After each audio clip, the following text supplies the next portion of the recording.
Welcome to episode 4 of Alpha Whisperers Genesis, where we explore the hidden world of the quiet power behind the power, the unseen dynamics shaping leadership and decision-making at the highest levels of business, government, and beyond. I'm Dr. Laura Sicola. And I'm Janet C. Salazar, creator of the Alpha Whisperers brand. Today, in episode 4, we're shedding light on dark whispers, or the darker side of leadership dynamics. Right.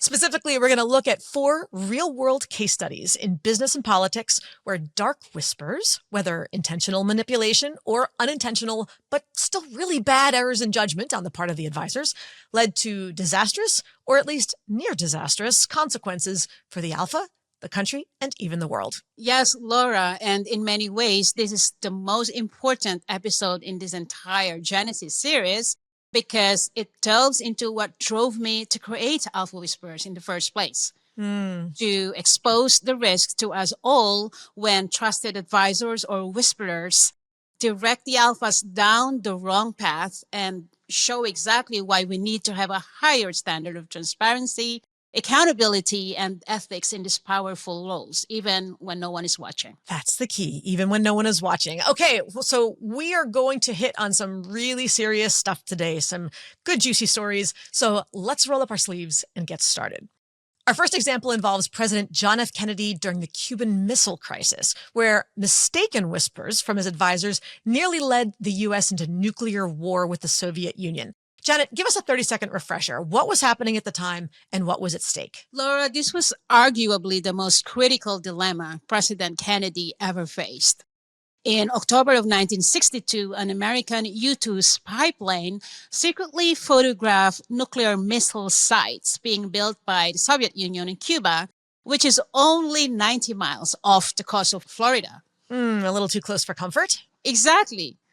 And for the first time, the possibility of a nuclear war became a reality and looked like it might be impending. Okay, so that's not a good thing. Nobody wants to know that this is not just a hypothetical, that it's really sort of staring down the barrel of that missile silo all of a sudden. So let's unpack what happened and who whispered what to whom. Who were Kennedy's official advisors or his whisperers at the time? Laura, back then, there were 2 key military advisors for JFK. One was Robert McNamara, who was then the Secretary of Defense, and McGeorge Bundy, who was the National Security Advisor.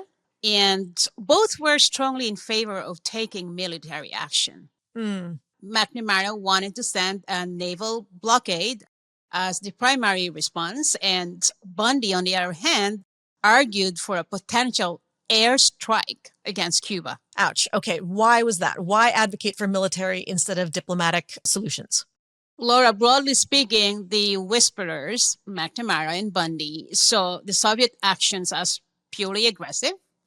I mean, why build nuclear silos 90 miles away if they were not going to use them? I think that's a fair question. Exactly. So they believed that we needed to strike first and destroy their base. And of course, there was this zero-sum thinking during the Cold War.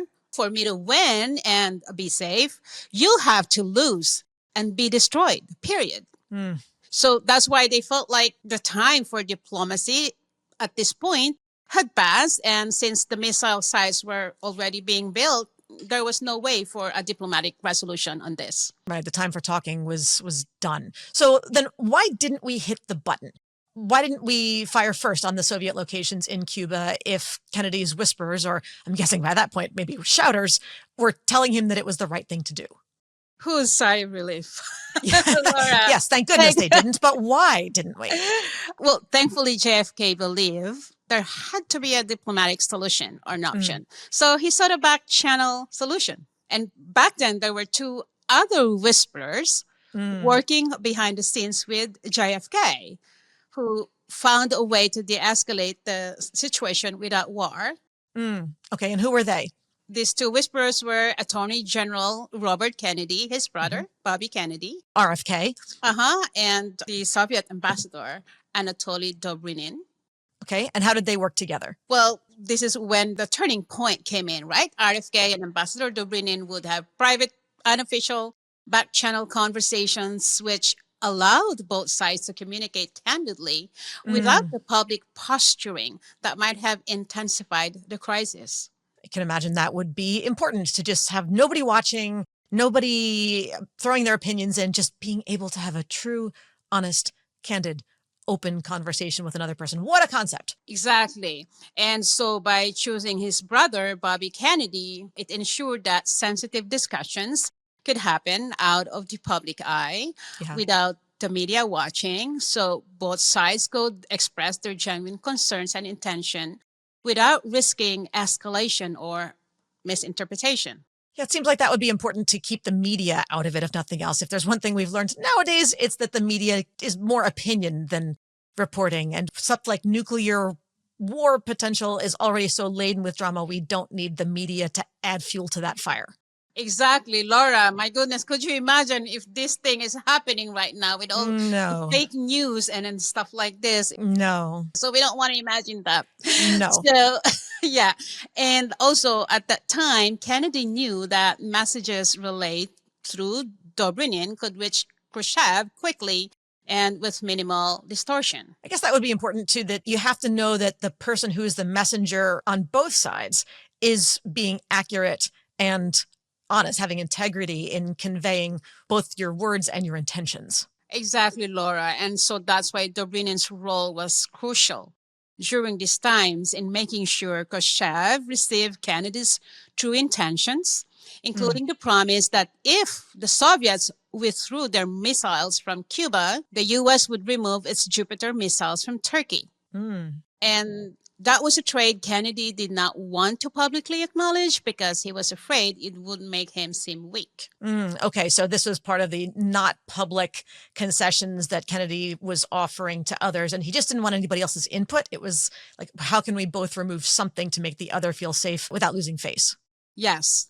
And these private negotiations between Bobby Kennedy and Dobrynin gave Khrushchev and the Soviets then an acceptable, face saving way to de escalate the situation without appearing to capitulate under American pressure. So it sounds like the back channels really allowed both sides to clarify their truest intentions, which seems like it shouldn't be something that people would have to hide. Here's the thought: neither one of us want nuclear war. Okay, but it's at least made that clear to each other. But being able to do that without worrying that the press, that public opinion, et cetera, was going to get in the way. They wouldn't have to posture in front of the cameras, in front of others, and we wouldn't worry about misunderstandings that could spiral into something that would have been disastrous. And I think it's important to note also that from what we can see, all of Kennedy's whisperers were genuinely trying to do the right thing, trying to protect the country.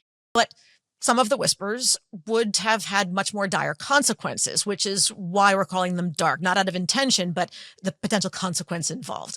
So the alpha ultimately needs to be able to weigh the options and to choose the one that will do the most good, or at the very least, do the least harm.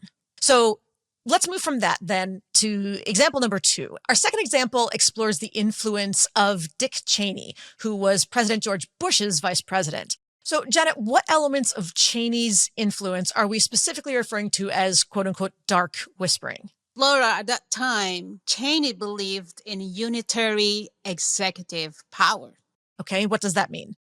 It means pushing for broad executive authority and national security and surveillance, which reduced and even eliminated oversight in many cases. So it sounds like the notion of unitary executive power means I should be able to do whatever I want as the chief executive, and I don't need anybody's permission, and I don't have to answer to anybody for it. Basically. Lovely. Okay. So that approach allowed Cheney then to take actions and promote policies that greatly serve his own personal and economic interests. Okay. Then what did that look like in action? Well, number one, Cheney was a vocal advocate for the Iraq War, partly because he was president and CEO of Halliburton. That time, Halliburton is a huge military defense contractor. He, of course, technically stepped down from that role when he was named Bush's VP, but he was still receiving deferred compensation from them. Okay. So, in a way, he was still very much tied into Halliburton. So during Bush's administration, Halliburton gained billions in government contracts. So this naturally raised ethical concerns about conflicts of interest.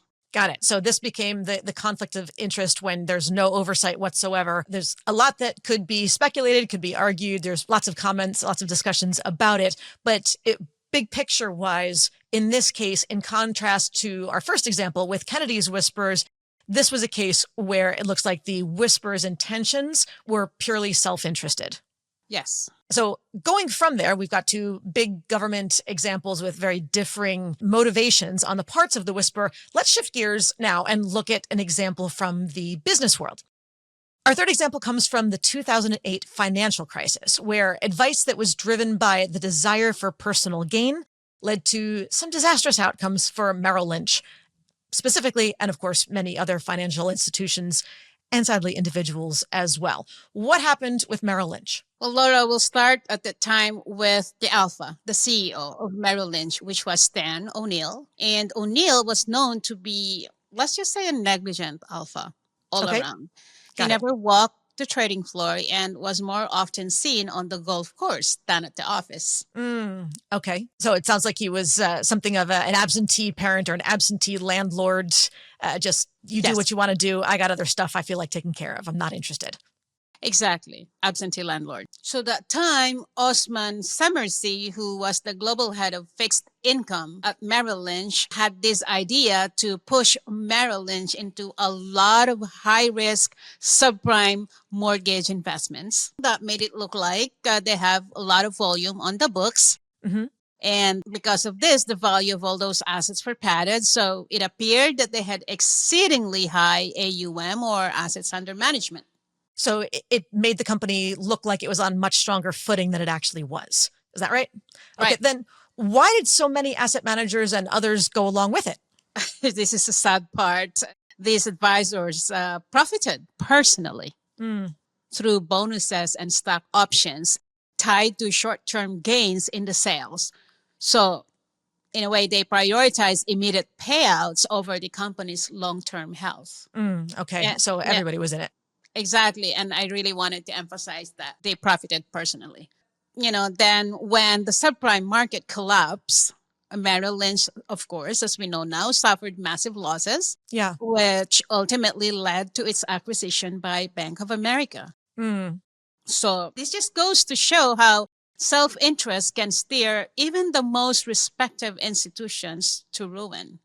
And it reinforces the fact that we need whisperers to have their own hardwired positive ethics because, as they say, when the cat's away, the mice will play. So if the alpha's not paying attention, if they're absent or they're focused on something else or otherwise just isn't strong, we still need to know that the whisperers, who at that point are kind of taking over and running the show, are going to do what's right. Yes.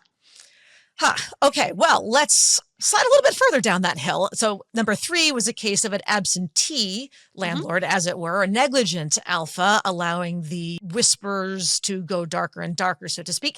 Our final episode is one of the most infamous corporate scandals. We're going to look at Enron, where the company's leaders, including CEO Kenneth Lay, relied on advisors who looks like they were about as driven by greed and manipulation as he was. So a perfect pairing?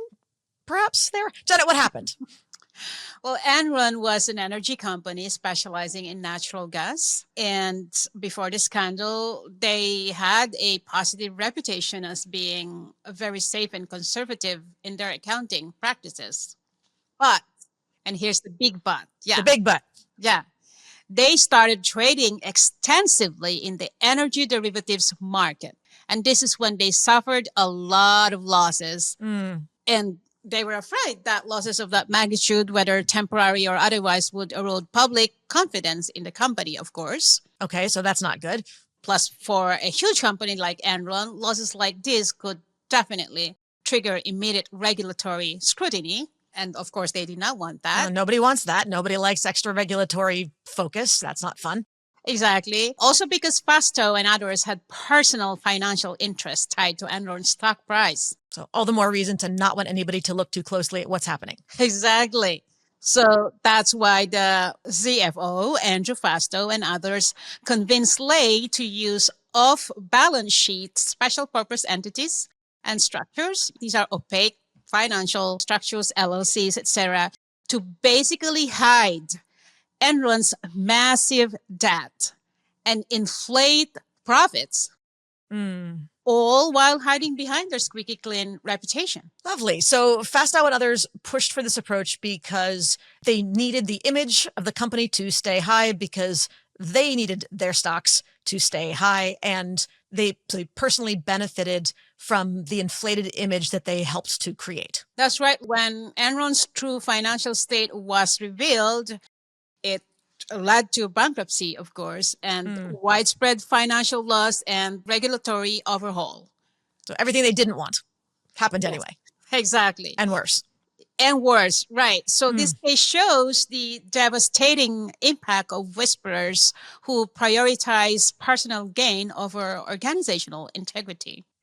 So, well, as everybody can hear, we saved the best, or in this case, the worst, for last for you. So this example, in contrast to the others, was a case where the decision on the part of both the alphas and the whisperers were dark, in that they were 100% clear on what was and wasn't right. They knew exactly what they were doing, but they still chose to do it out of self-interest, recognizing that it would be at the expense of the whole company and the likelihood that everybody else would be negatively affected. Does that sound right? Yes, but there's a silver lining. Oh, a better but. This. Yes. Okay. That's the second but, and this is a positive but. Okay, I'm ready. What's the positive but? Well, the Enron disaster resulted in what we now call the Sarbanes-Oxley Act of 2002. The Sarbanes-Oxley Act was also known as the Corporate and Auditing Accountability, Responsibility, and Transparency Act. That is a mouthful, and there's no good acronym to go along with it. So give us a quick rundown. What was the Sarbanes-Oxley Act? What did it accomplish? Basically, it put regulations and policies in place, or industry standards in place, the accounting sector and finance in general, about really being transparent and accountable for all the books and the numbers and all these things that are into accounting practices.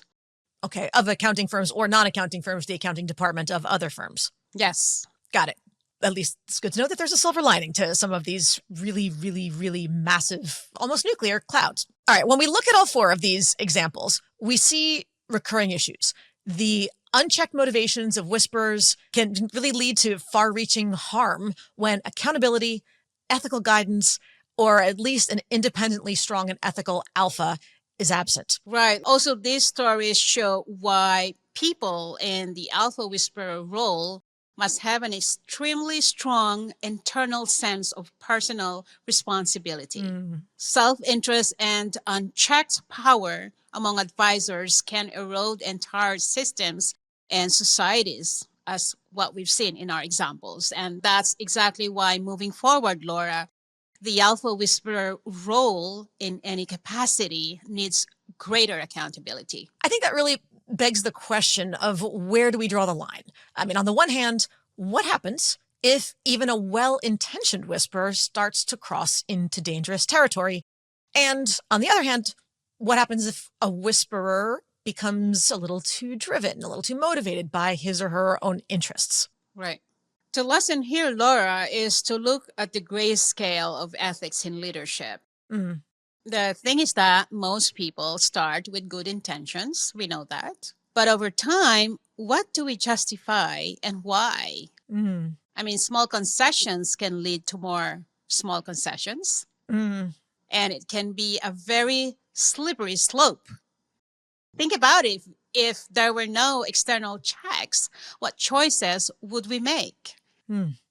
So that's why this episode is a call for all whisperers and all of us in general to hold ourselves accountable even when no one else is watching. Even when no one is watching. And I think you're so right, Janet, that people generally do have good intentions at the beginning in particular. I mean, we make fun of politicians, but I do really believe that people who start out at the beginning of a political career go in because they want to make a positive difference. And then stuff goes south from there. Right. So how do people stay with that integrity and do it to your point, when no one else is watching. So I think that's a great place for us to leave everyone with some food for thought. So let me ask this. As we wrap up today, think about your own role, whether you are an alpha or a whisperer, or maybe a little bit of both. Are you accountable only because someone is watching? Or do you hold yourself to a higher standard of integrity? Asking this to everyone out there. Janet, any final thoughts for today? Really, Laura, every whisper counts. Yes. And as a whisperer, we may never know a lot of times where that advice or counsel to the alpha goes and what the effect of that down the line. But all the more then that, to your point earlier, to be more mindful even when no one is watching about the kind of whisper that you give to the alpha. Amazing. Janet, thank you so much for this dive into the world of the dark whisperers. I want to encourage everyone out there, please, to subscribe to the podcast if you have not done so far. Be sure to rate it and share with us your reflections on accountability in different leadership positions. And of course, share this episode and the show with all of your friends, colleagues, and others who would benefit from it. Janet, where can people go to learn more? You can find us at alphawhisperer.com. That's the website, alphawhisperer.com. We are on LinkedIn, both myself and Alpha Whisperers, and Instagram, and of course, X. Yes. And YouTube, of course. So once again, thank you everyone out there for tuning in to explore the power behind the power. I'm Dr. Laura Sicola. And I'm Janet C. Salazar. And you're listening to Alpha Whisperers Genesis.